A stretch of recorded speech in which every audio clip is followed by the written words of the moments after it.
It was a historic day when Robert Rank was in London.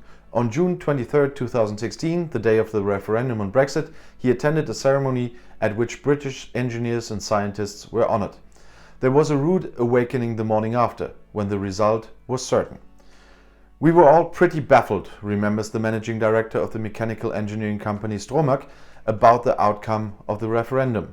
Hardly anyone would have thought that the British really wanted to get out of the EU. Wrong! Great Britain is now history as a member of the European Union, and the transition period for free access to the EU internal market will expire at the end of the year. How it will then proceed is uncertain. The negotiations drag on, the fronts seem hardened.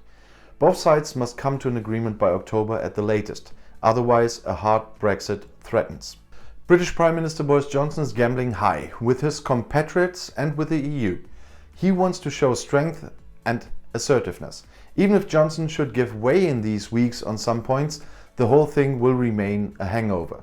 Finally, the parliaments in London and Brussels have to approve the negotiators' negotiation results, and not only those parliaments. What comes out in the end is a question that worries many. For example, Professor Rolf J. Langhammer from the Kiel Institute for the World Economy: the British want the advantages of a large internal market like the customs union, but no restrictions, said the foreign trade expert. However, the idea of complete sovereignty is incompatible with a trade agreement based on cooperation.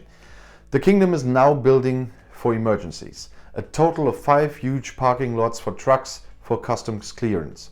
For that, 50,000 additional customs officers are necessary, but there aren't even 10,000 on the island. So, chaos is programmed. That would also hit German companies that sell to Great Britain, like the Stromer company, whose managing director Rank was in London on June 23, 2016. The Unna-based company, which is part of an American group, produces brakes and clutches for construction machinery, agricultural machinery, cranes, wind turbines, naval ships, and offshore systems, such as drilling rigs on the northern edge of the Ruhr area. Westfalen also manufactures safety switches for theatre stages. 60% of the products are exported, of which a tenth goes to the UK business. The sister company in Bedford, north of London, manufactures couplings for oil and gas production systems. A hard Brexit would be an extremely bad solution, says Rank. What happens to the EU standards? Will they also apply on the island in the future? How about the tariffs? Can our employees continue to travel to the island without any problems? According to the manager, there is great uncertainty in the industry. Not only in mechanical engineering, across all branches of industry, 460,000 jobs depend on exports to Great Britain. Above all, Rank fears a chaos of bureaucracy, among other things because of the tariffs to be expected. All the formalities will be handled by our employees in Great Britain. They sit closer. That is hardly manageable from Unna. Unna, by the way, is one city not so far away from my home place. Customs duties would not only be payable on finished brakes and clutches from Unna that are delivered to the kingdom, but also on supplier parts that go to the British Stromark offshoot from Germany or elsewhere. Stocking up on the appropriate parts directly on the island is not an option, says Rank. There are no suitable suppliers for us there. And to top it all off, the pound sterling is also weakening because of the Brexit hack. Since 2016, the value has fallen by around 20% against the euro.